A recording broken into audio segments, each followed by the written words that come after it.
One of the problems facing geologists today is the fossilized tree. There are a number of examples in Australia and America and elsewhere where a fossilized tree can be seen running vertically through a number of coal seams.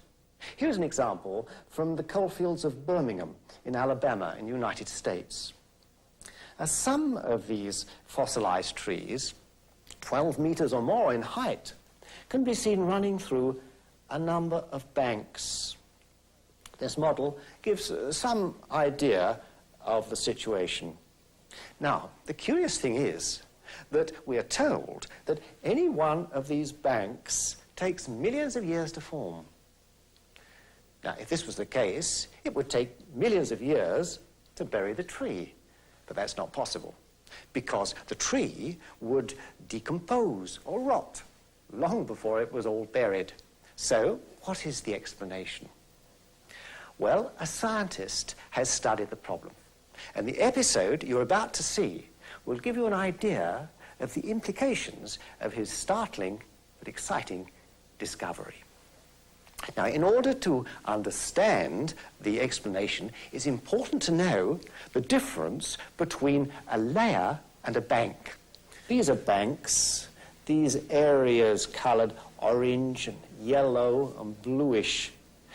In each bank, you can see a number of strata.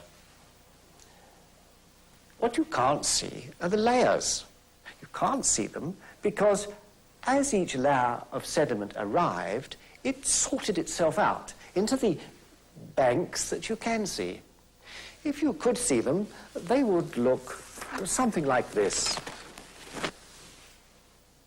After you've seen the film, you will understand why knowing the difference between a bank and a layer is so important. It not only provides the key to the fossil tree problem, but it also explains why the theory of evolution is crumbling.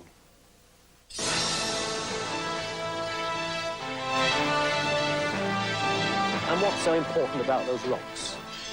Well, they're not any old rocks. They are made mostly of tiny grains of sediment. They are called sedimentary rocks and cover 3/4 of all the land on Earth. And what's more, they were formed under the sea. When the sea level dropped and the sediments were exposed to the air, they dried out to become rocks. Look at this cliff face. It's divided into facies, sometimes called banks or deposits. The sandstone deposit has been coloured yellow, the deposit of clay blue, and the limestone coloured orange. Each deposit or bank is subdivided into strata. These horizontal lines are strata. To understand the incredible story that this film has to tell, a closer look at the strata in the deposit is necessary. They follow a pattern. The larger particles collect together in a line at the bottom, then the smaller ones gather on top. This pattern is repeated throughout the deposit. Sometimes a break or joint can be seen between the top strata in one deposit and the bottom strata in the deposit on top. These breaks are called stratification joints or bedding plane partings. For some time now, there's been a suspicion that these rocks contain a secret, which when discovered will change our ideas on the most important subject of all. How did mankind originate? One of the first sedimentary rock experts was a German. His name was Johannes Walter.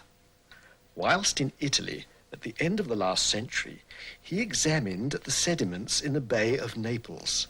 He discovered, by boring vertically downwards through the sediments in the bay, that the banks that lay on top of each other were in the same sequence as those that were lying next to each other horizontally.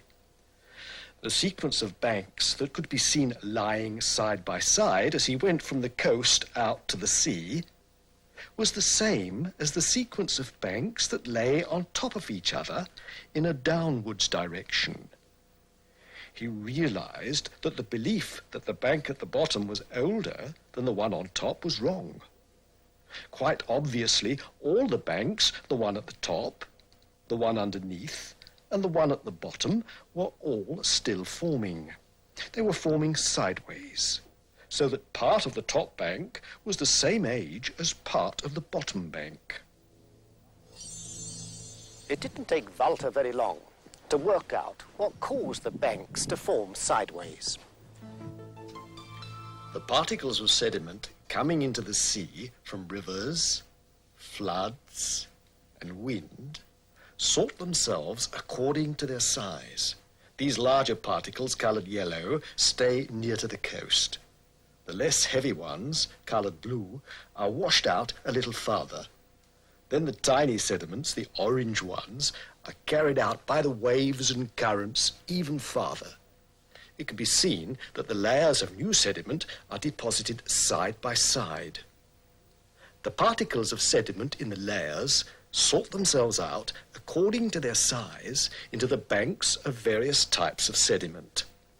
This could be a bank of pebbles, this a bank of sandstone, and this one clay. So the banks form sideways. That part of the bank nearest the coast is older than the part of the same bank farther away from the coast. So this part of the bank at the bottom is the same age as this part of the bank at the top. Before Johannes Walter, in 1870, two Russians, Golubkinsky and Inolstrantsiev, had noticed that in ancient ocean basins that had filled up with sediment, the same series of deposits could be seen on the surface side by side and vertically, one underneath the other. The feature of these series of deposits or facies are that they are parallel to the basin slope. Those in the Gulf of Naples, observed by Walter, are not. They are almost horizontal. The reason is that apart from small changes caused by the tides, the series of deposits in the Gulf of Naples and elsewhere result from the sea always being at the same level.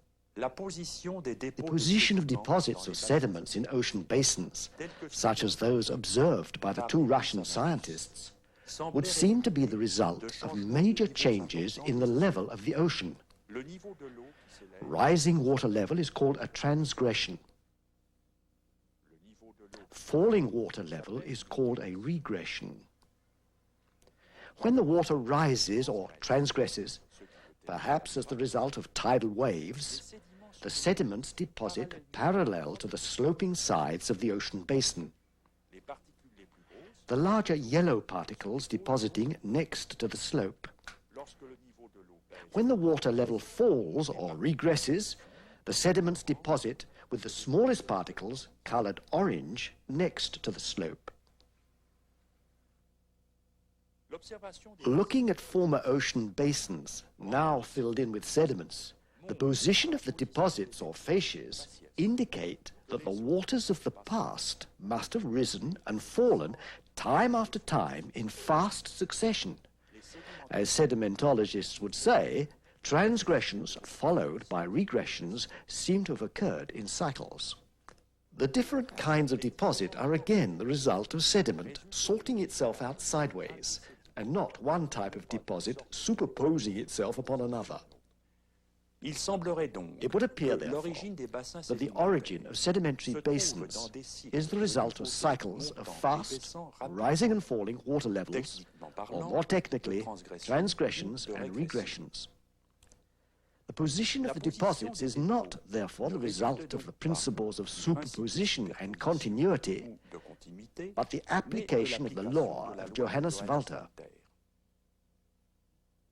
These cycles of rising and falling water levels couldn't have taken place all around the world at the same time. Perhaps they were like large-scale ocean tides, so that where the water level was rising and depositing massive sediments in one place, at the same time sediments were being deposited elsewhere, where the water level was dropping. The reaction of the other rock experts was that Johannes Walter's discovery only explained coastal rocks, and that deep sea sediments were always formed by a layer of sediment forming on top of another, and that the layer on top is always younger than the layer underneath. In this cliff face, probably formed from deep sea sediments, the strata in the banks at the bottom are believed to be much older than the strata up there in the top. The reason for this is that geologists believe that strata and layers are the same thing. In the 1970s and 80s, several holes bored into the bottom of the Pacific Ocean by the Glomar Challenger vessel produced samples of sediment that showed Walter's discovery applied to the deep sea sediments just as well as coastal sediments. This meant that virtually all sedimentary rock formations in the world must have been formed in the same way. So what does all this mean? Well, take what is considered to be the biggest, the widest, the deepest, the longest canyon in the world, the Grand Canyon in the United States. The sides of the canyon display banks, one on top of the other, from the bottom of the mile-deep canyon to the top. Each bank is said to indicate an age in geological time. Yet, what we know from Johannes Walter's discovery and the Glomar Challenger deep-sea borings indicates that parts of different banks could be the same age. Nevertheless, there were still those who found this difficult to accept. But two recent events have occurred, however, which should remove all further doubts. In 1980, Mount St. Helens, a volcano in the United States, exploded. It flattened an extensive forest and caused a tidal wave in a large local lake. Within hours, 600 feet of sediment had formed, which dried into rocks complete with strata. As a result of the explosion, huge amounts of mud flowed through the adjacent rocks and bored a canyon over 100 feet deep and 200 feet wide. Now, it has always been believed that strata in rocks and canyons take millions of years to form. But both these geological formations were formed within several hours. The other event took place in a laboratory. French sedimentologist Guy Berthaud discovered two immensely important facts. The first was that sand, flowing continuously, whether in a vacuum, in the air, or in the water, sorts itself out into alternating deposits of large and small particles that look like layers, but are not layers. The second vital fact emerged during the program of experiments he was directing with the State University of Colorado. Looking through the transparent sides of a large tank or flume, he studied the particles of sediment in the moving water. He observed that when the speed of the current was reduced, only the large particles of sediment were deposited. When the current was increased, microstrata started to form. So the grading of particles in strata was not just the result of layers of sediment piling up on top of each other, as had always been thought. The grading could simply be due to variations in the speed of the current when the particles were deposited. A further startling discovery was that joints or breaks between strata are the result of desiccation or drying out of sediment. It used to be thought that these joints were caused by an interruption in the supply of sediment. It was thought that the surface of the last deposited strata had hardened, and that many years later, new sediments started to fall, and a new strata formed on top of the old one. This theory now has to be abandoned because of two new discoveries. The first was that the underwater borings of Glomar Challenger showed that surface sediments under the sea never harden. In fact, hardening of sediments only starts 300 meters below the seabed. The only known exception is chert sediments, which even so only start hardening 100 meters below the sea bottom. The second discovery was in the laboratory. It was found that when the sea level drops and the damp sediments are exposed to the air, breaks occur between some of the strata as part of the drying out process. So these joints or breaks have nothing to do with time. These experiments, performed by a team of experts over many months under the most rigorous laboratory conditions, have been filmed and are available for all to see. They confirm the most important fact ever discovered in the history of sedimentology. Strata provide no indication of age. Guy Berthaud has shown that the strata you see in these banks are caused by changes in water currents. They don't just deposit themselves one upon the other over vast periods of time. They form sideways in a crab-like fashion, just like the banks. These experiments were then performed on a larger scale and presented to the 14th International Congress of Sedimentology in the following documentary film.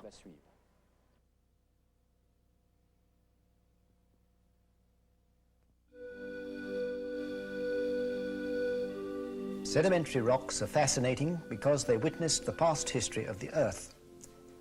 Their study should unveil mysteries about their formation and the history of living species. The principal features of sedimentary rocks include distinct stratas of relatively homogeneous material. Intermittent settling over very long periods of time figure among possible explanations of stratification. Internally, sedimentary rocks display microscale stratification or lamination of relatively coarse and fine particles. Because sedimentary rocks form from settling of particles underwater, it is instructive to study fundamental sedimentation patterns in the hydraulics laboratory.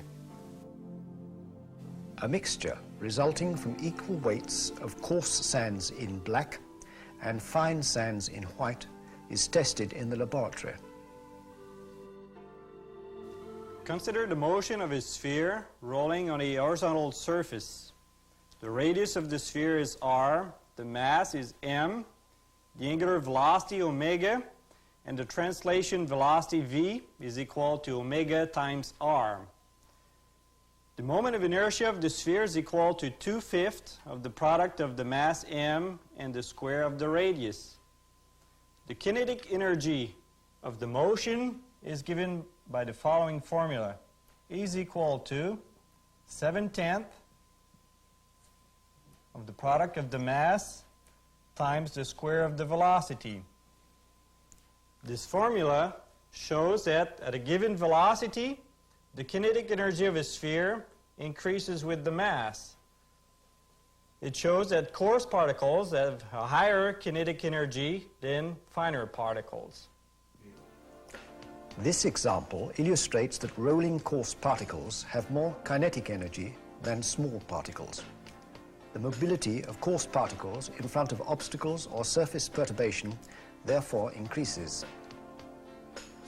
Consider a homogeneous mixture of coarse particles in black and small particles in between.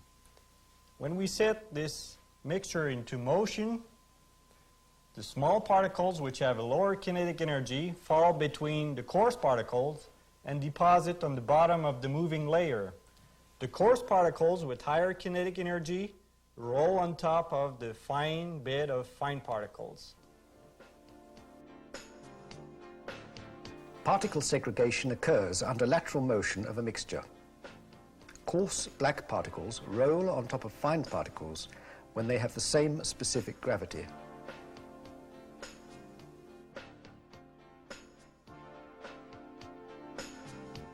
Submerged particles under hydraulic shear stress also display the same particle segregation characteristics.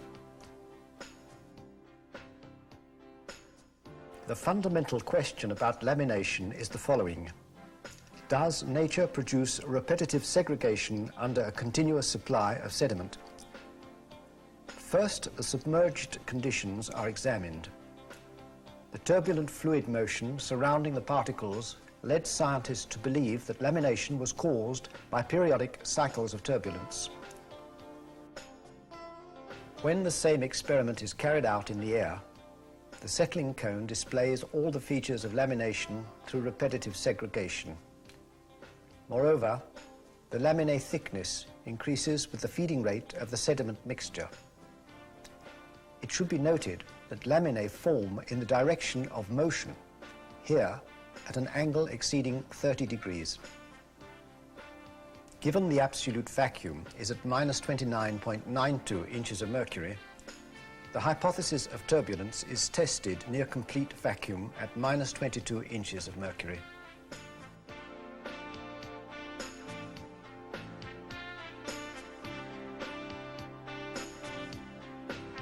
Lamination develops without the presence of a surrounding fluid.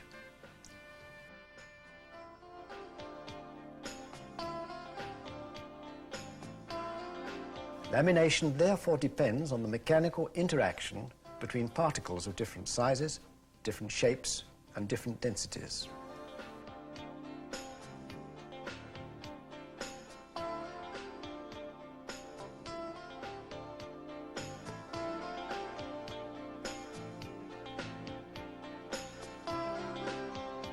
Under submerged conditions, lamination also occurs during gradual aggradation of the bed under plain bed conditions. Here's the same lamination sequence in accelerated motion.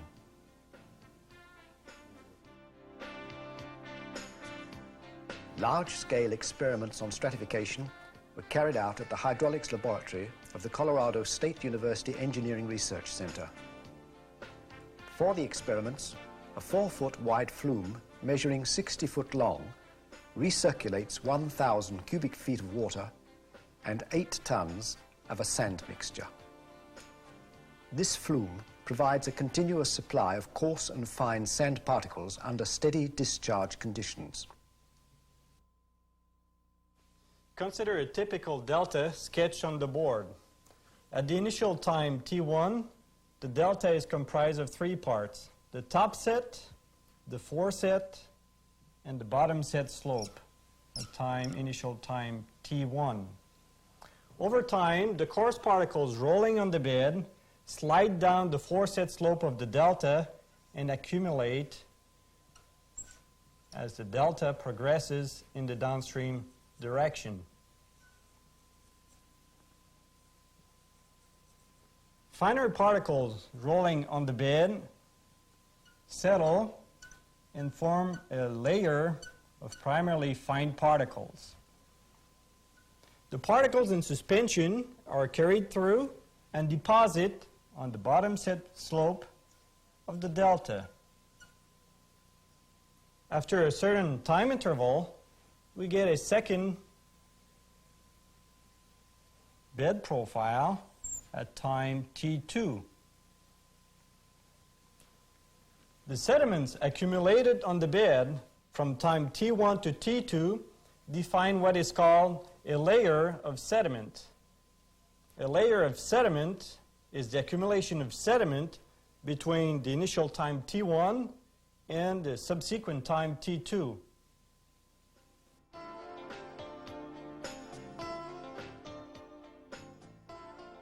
This typical delta gradually progresses in the downstream direction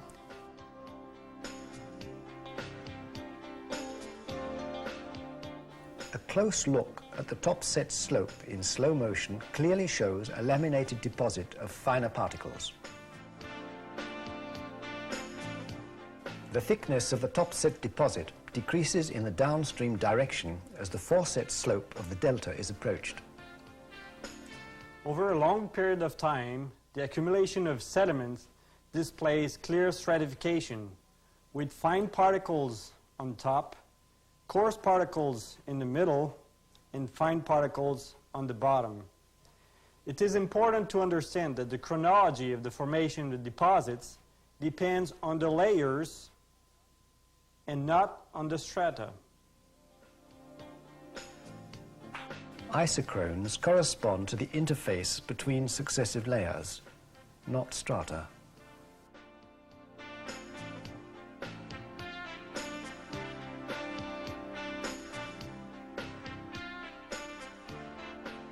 The thickness of strata is determined by the changes in sediment transport that occur in non-uniform flow.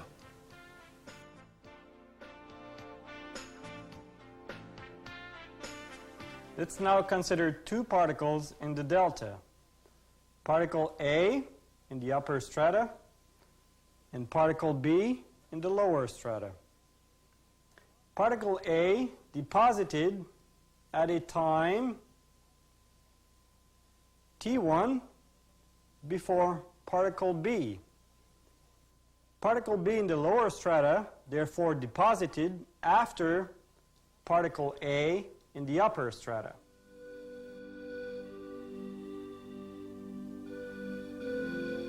Increasing the flow depth while keeping the discharge and the supply of sediment unchanged results in more complex sedimentary features.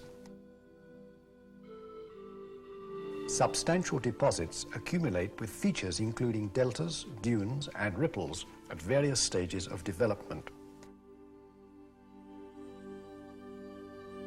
A dried delta, viewed from the flume sidewalls, displays clear stratification characteristics in terms of superposition of deposits with similar particle size distribution. A cross-section is cut through the delta to examine the primary features of deposits of sediment mixtures carried out under steady flow and a continuous sediment supply. The cross-section displays a clear superposition of strata of fine particles in white and coarse particles in black with clear lamination. Looking at the cross-section of superposed strata, it is tempting to conclude that the strata correspond to successive sedimentary layers, that they result from discontinuous sedimentary periods, that each strata is younger than the one underneath it and older than the one above it, and that all points of the same strata have the same age. The stratification experiment invalidates these hypotheses because these strata are not identical to successive layers. Moreover, clear stratification is observed under a continuous supply of heterogeneous sand particles. Why is this important? Well, quite simply, because strata have been used to date sedimentary rocks and the fossils in them for over 100 years. And now, for the first time ever, there is experimental proof to show how strata form. And it is quite obvious that strata cannot be used to date either fossils or rocks. In fact, the fossils in the bottom strata could be younger than the fossils in the top strata. Here you see some sea creatures which live at different ecological levels. A heavy influx of sediment arrives and they all get buried. Eventually, if no air gets to them, they could turn into fossils.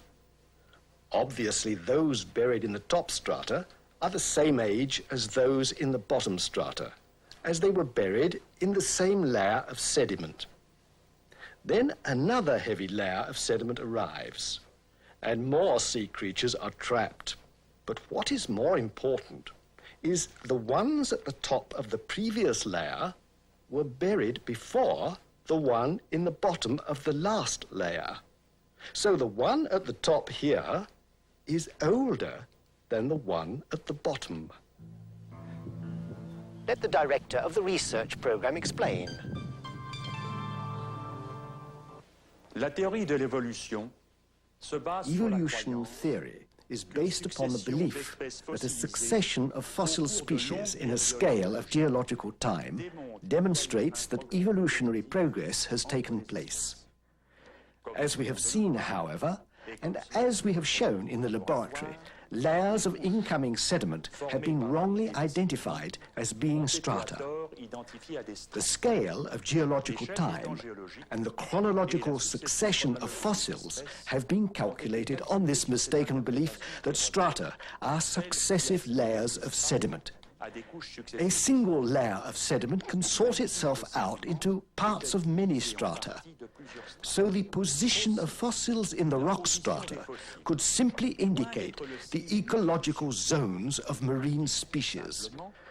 Stratigraphy, as interpreted by observable facts and experimental data, challenges the geological timescale and therefore evolution theory.